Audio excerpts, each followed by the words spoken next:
Welcome to the Corrine Woodman Gallery in the Art Center. We are going to talk with Tara Kate and Phil Coleman about their show Close Up. It is a show that will start today and it will run for about 4 weeks. And I don't have the date in front of me, which I should have, but look at our website to see when the actual last day is. I do have news that we're very pleased about, is that we've been able to open up one more day. So now we're almost back to our original open week. So we're open Wednesdays through Saturdays from 12 to 5 p.m. I hope you get to see it. It's a very interesting show with two distinct bodies of work, one in black and white and one in color, one drawings, the black and white, and one photographs. Tara, you are the illustrator, the person who did the black and white birds. And I'm not going to ask you how you became an artist. You are an alumnus of the AAP program at the Art Center, the Artist Accelerator program.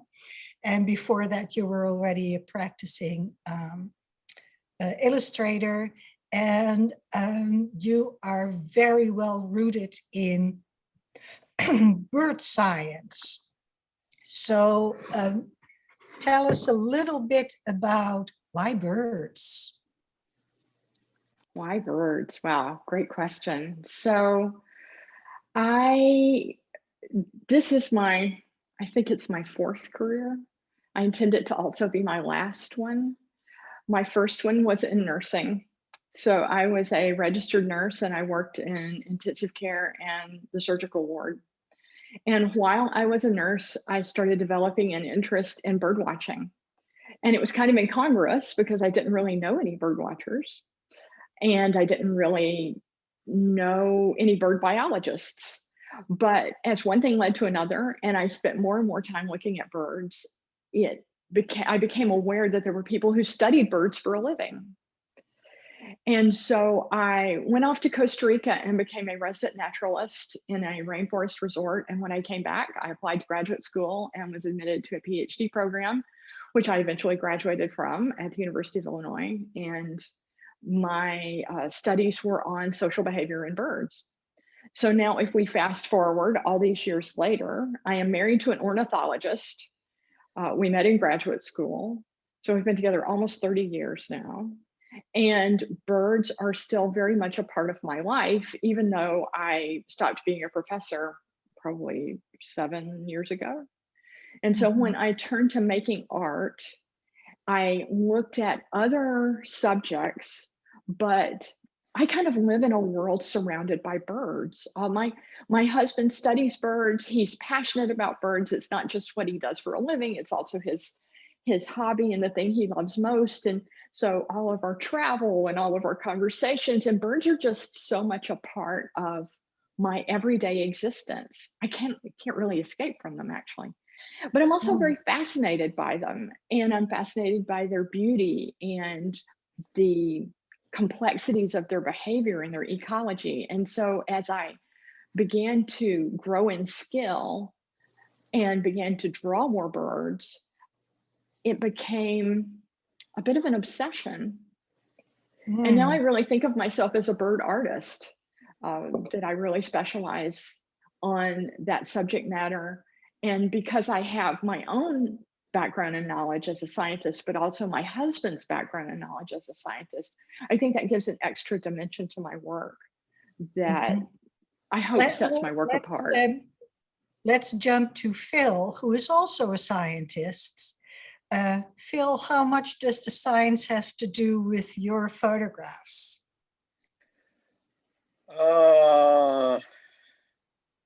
That's a little hard to say almost. I mean, I'm a physicist.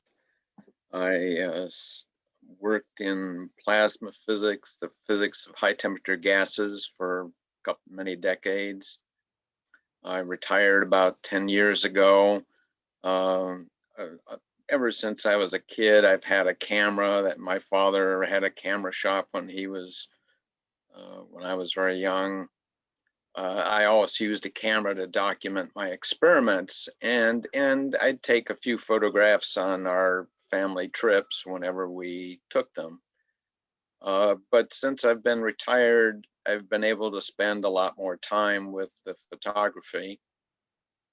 And about a little more than 10 years ago, I decided that the digital capabilities of cameras were starting to be comparable to those of film. And so I actually dove right in and embraced the digital photography.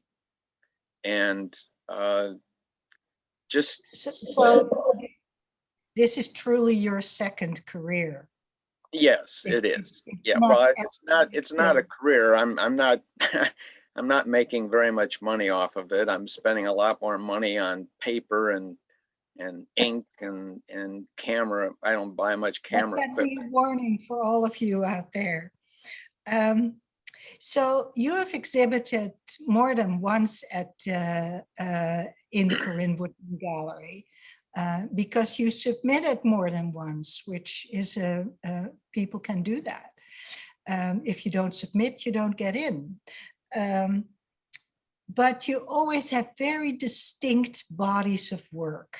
You go apparently for a well-defined subject matter. So tell us a little bit about subject matter that you picked for that you choose for this particular exhibit. For this exhibit, my wife loves the garden, and she plants all kinds of flowers and vegetables every year.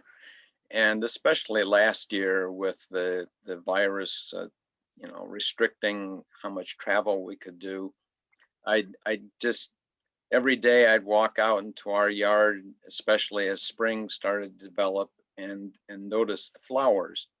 And what I really love about them, of course, not just their color and their color variations, but if you will, their geometry. I mean, some of them have very complex geometry, some of them are very simple, but they all have lots of lines and shapes about them that just really appeal to me.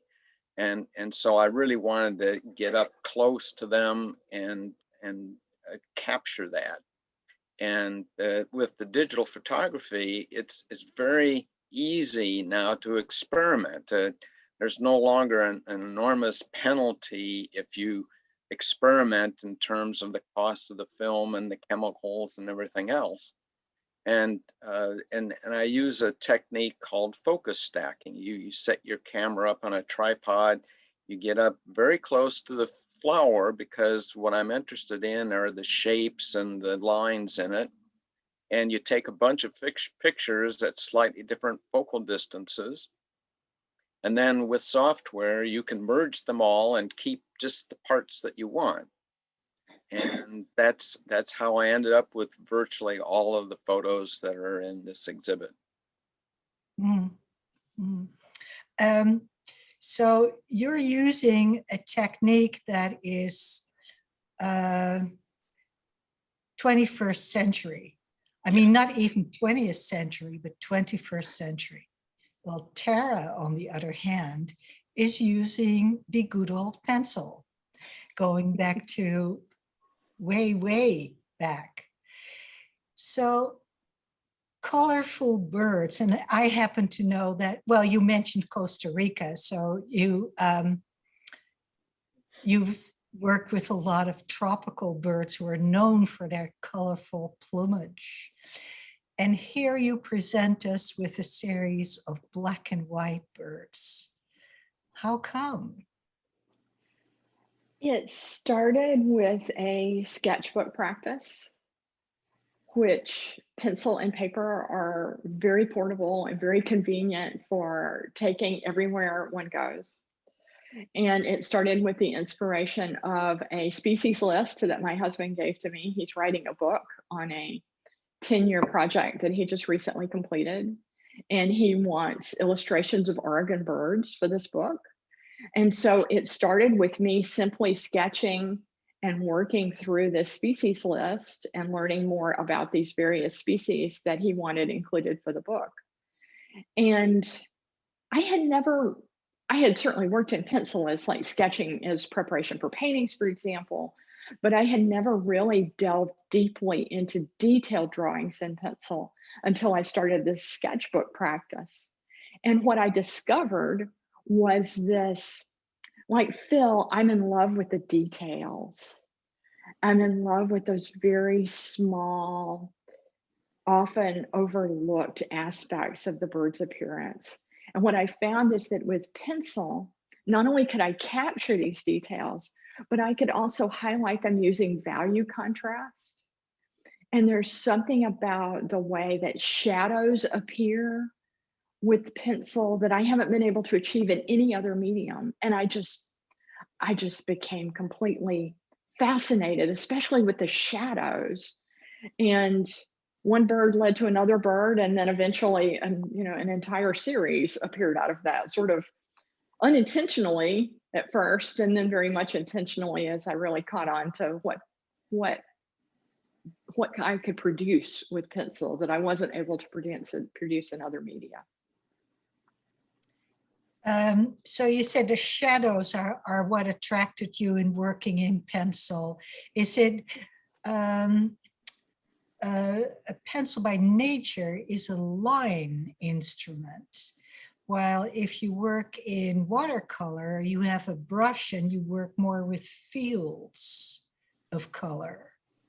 How do you change your attitude or your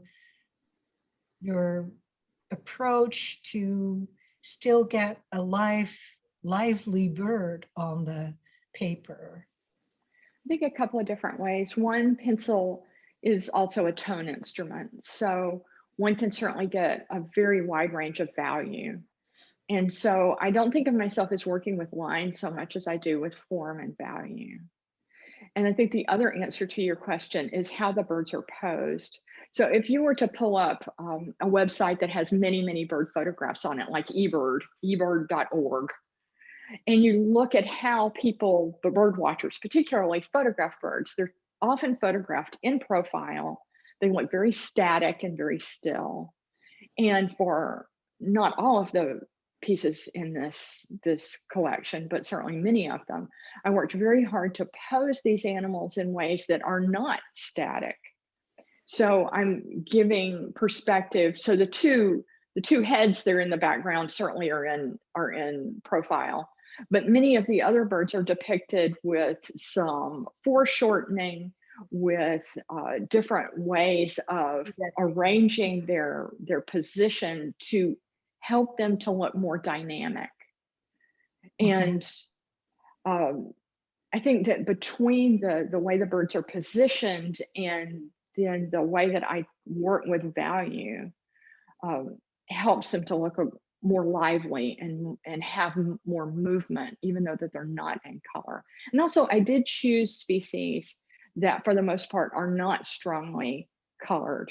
There's a black phoebe, for example, in the collection, and that's a black and white bird.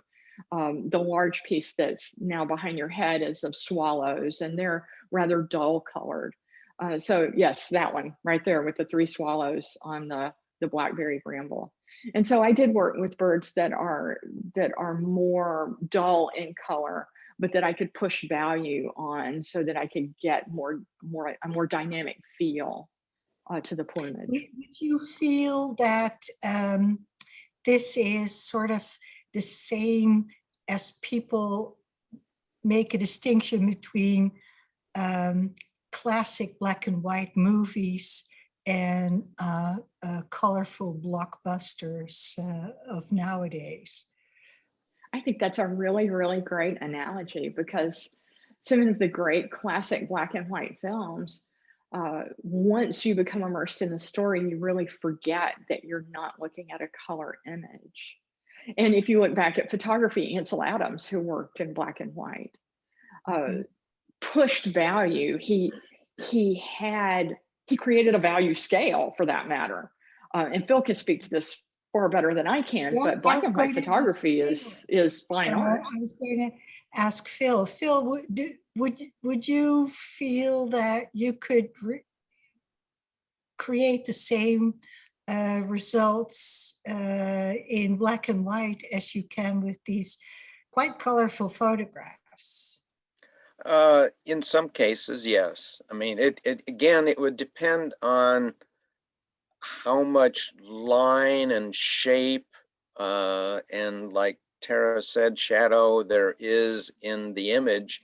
And there are plenty of times when I'll look at an image in color and say, well, that's really lovely, but I wonder how it looks in black and white. And it's very easy these days to make that conversion in a dozen ways, if not 100 ways. And some of them look awful, and some of them look absolutely stunning. So yeah, they would. It could be done. And I could imagine coming up with another exhibit in a year or two that I'd submit to you where all it would be black and white. Who knows? And we I've been should do it looking. as a joint exhibit, and I'll do paintings of birds in color. Okay. All right, it's a deal. So you're both as scientists, somewhat steeped into nature. What do you feel about the statement that says there are no square corners and straight lines in nature?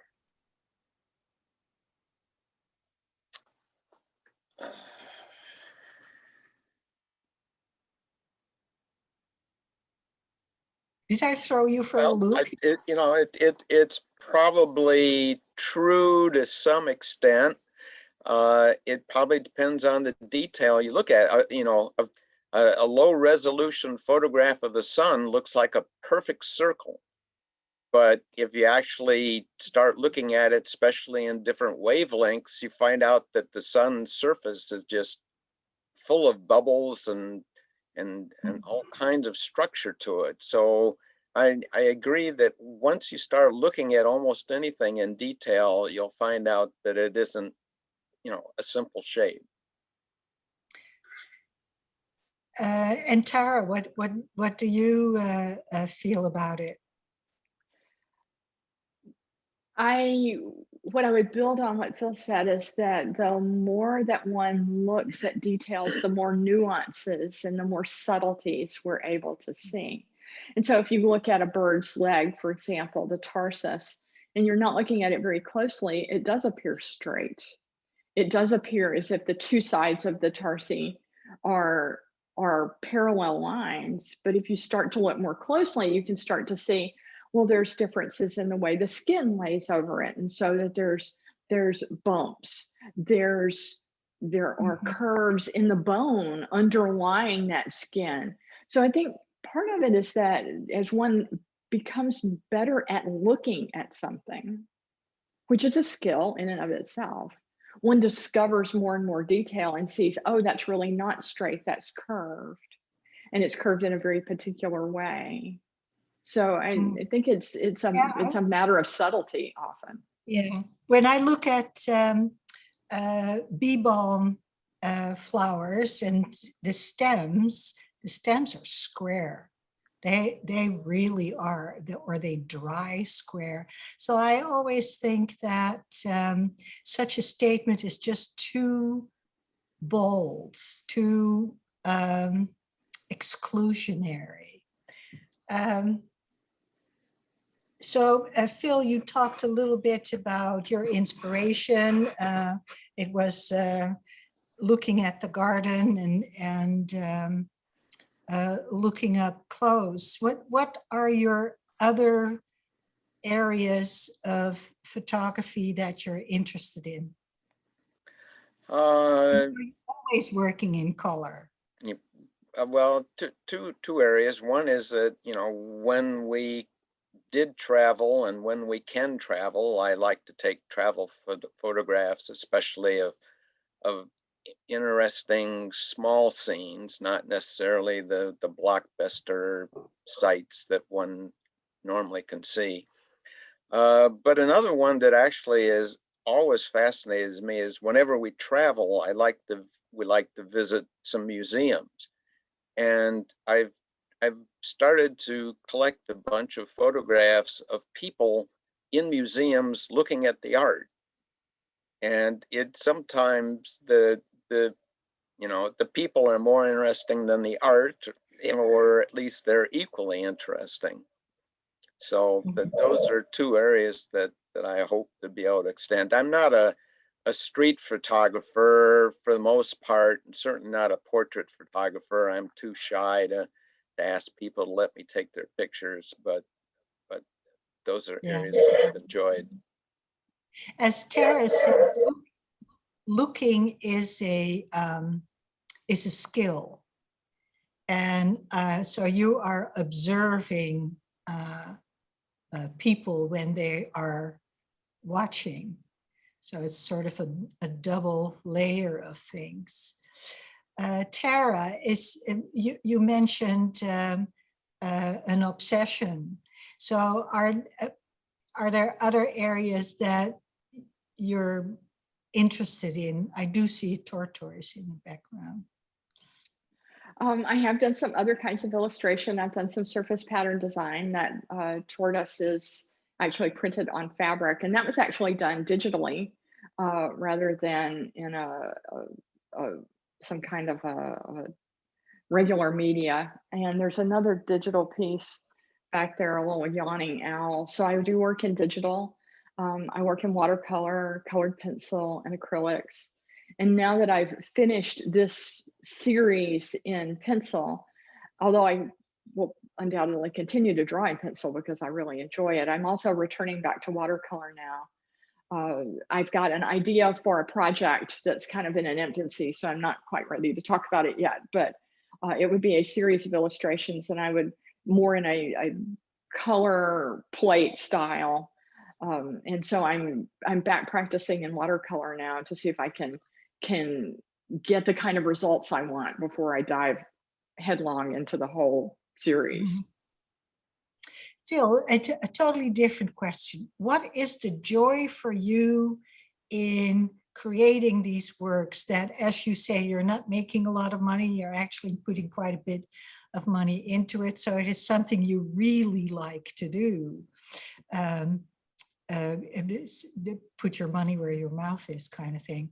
And so where is the joy for you in making these artworks? And Well, there are probably two parts to it. One is that just going out and, I like if I see a flower that I think, oh, that one looks really interesting, and I start looking at it really carefully and deciding, well, what's the best position to put the camera in? And in general, almost all of the photographs that are in this exhibit were with the camera on a tripod, but you have to figure out where to put it.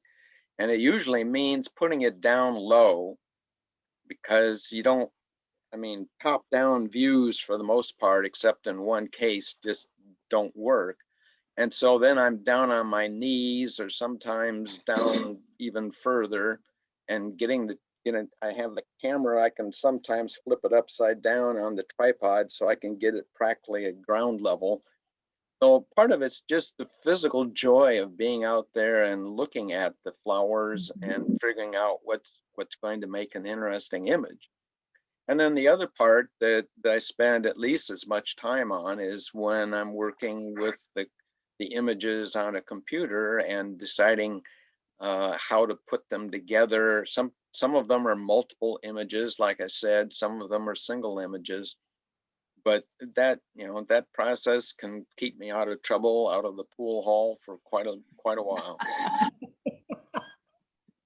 And we're grateful. We don't want you to be back in the pool hall anytime soon. Could I ask a question of Tara? Absolutely. Tara, you described posing your birds. how do you do that? Do you move around and find where you've got a good view of them? Are you working from photographs? How do you actually do that posing? So I do work from photo reference. And when I'm researching a particular species, as I'm getting ready to do a drawing, I look at many, many, many different photos. And one of the things that, by observing birds both in the wild and looking at photography, is one will certainly pick up on positions that a particular species assumes sort of naturally. So for instance, these pieces are not in the show, but I just recently did a pair of wren tits, which are common kind of scrubby area birds here in this part of Oregon. And they have very particular positions that they perch in, that one leg will often be extended and another leg will be held up close to the body because they're on branches that slope, and they're very acrobatic little birds. And after a while, you kind of get the feeling of, oh, this is a position that I would expect to see this animal in during its day-to-day life. And so I look for those kinds of positions. And I'm also looking for things where the head is not necessarily, in profile, that there's some kind of foreshortening to the bill, for example, or that the head is turned more toward the viewer rather than just strictly in profile. So I'm looking for certain aspects of how the animal is moving its body and its head, so that I can give that sense of movement once I commit to a particular position. Thank you. Phil, you mentioned, you talked about your joy, and when you were talking about that, I think some of your challenges crept in on there too, which is the physical position of the camera. But are there any other challenges? And tell us a little bit more about what you do at that computer. Well, probably in taking the photos, the other challenge, well, there are two challenges. One is, where is the light coming from? What time of day it is, and that can determine things. If the shadows are too strong, especially for the type of photos that I was taking in this case, it makes it difficult. So then I have a big screen that I can put up to moderate sunlight. The other is the wind. Because especially when I'm doing this focus stacking, it means, I think one or two of the photos that are in this show were 50 to 100 images stacked together. And it means that they got to stand still between the shots.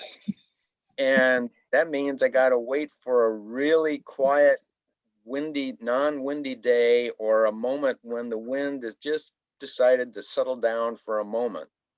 So that's a real challenge.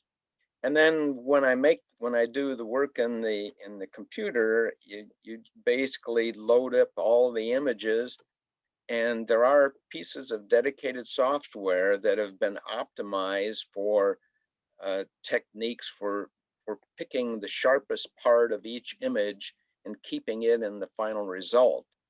And I haven't delved into the mathematics of that, but I can imagine what it involves. And so I just make use of that in order to create the final image. And once I get done, usually it's not perfect. Even the software ends up producing some strange ghosting effects sometimes around bright edges, and so I have to clean them up. So I end up doing quite a bit of work in Photoshop to clean the image up before I'm ready to print it. And one more joy is just making prints. I mean, these days, of course, we're not out and about very much, but just making a physical print that you can see, and I can do that now. I don't have to depend on some lab someplace else to do it. That just seeing it come out and hopefully looking the way I expect it to look is a real pleasure. So the exhibiting the work is really an important part for you. Yeah, I do like being able to have, it'd be wonderful if a person wanted to buy it, but more, at least as important is, it's if they'll just look, Yeah. just look hard. Yeah. Tara, you mentioned you're also working digitally. So what is your joy in making art? Oh my goodness. Well, I love nature, and certainly nature is very much a part of what keeps me sane and brings me a great deal of pleasure. Just being in the outdoors, being immersed in the natural world.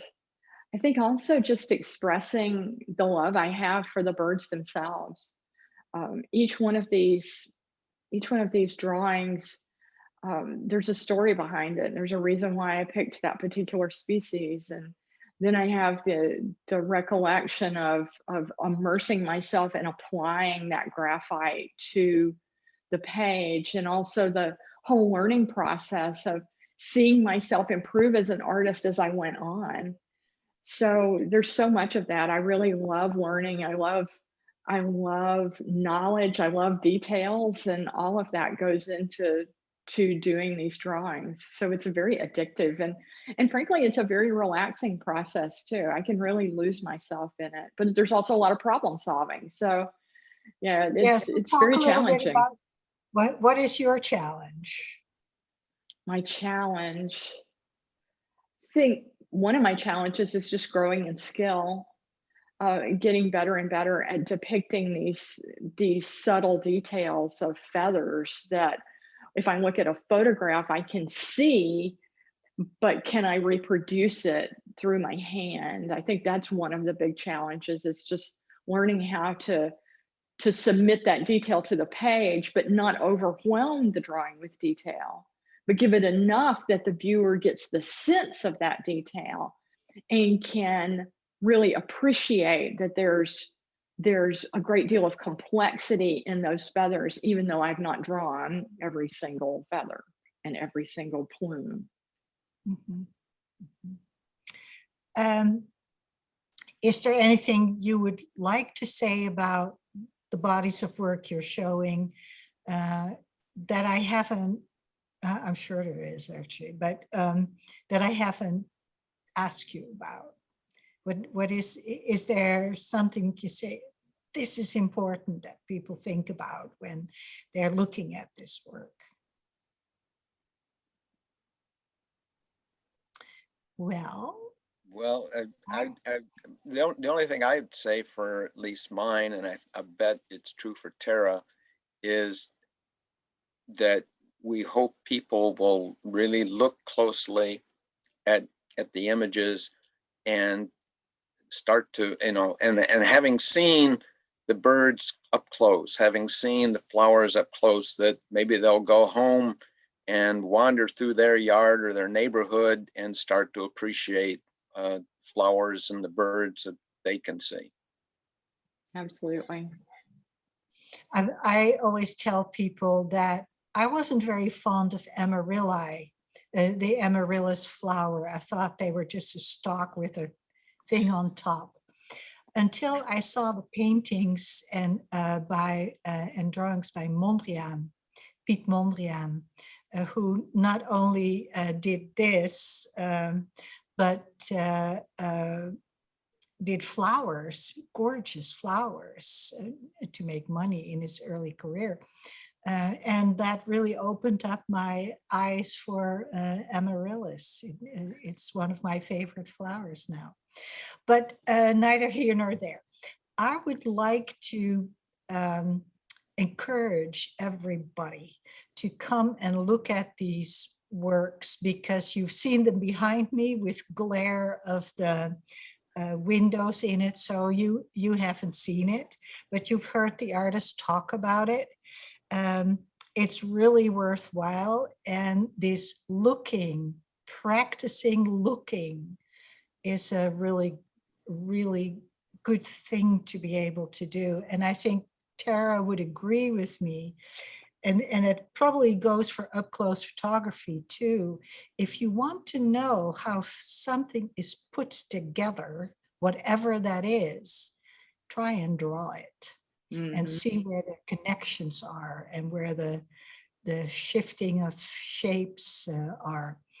But I have one more question for you, and that is, if money and space was not something you would have to think about, what is the piece of artwork you would like to own? Phil has answered this question more than once, but you can always come up with, it's always different, isn't it, Phil? Yes. Well, I can show it to you because I have, well, I don't own it. All I own is a paper print that we bought in the Louvre in Paris at least a decade ago. It's called, I don't know if you can see it. You have to hold it up a little bit higher.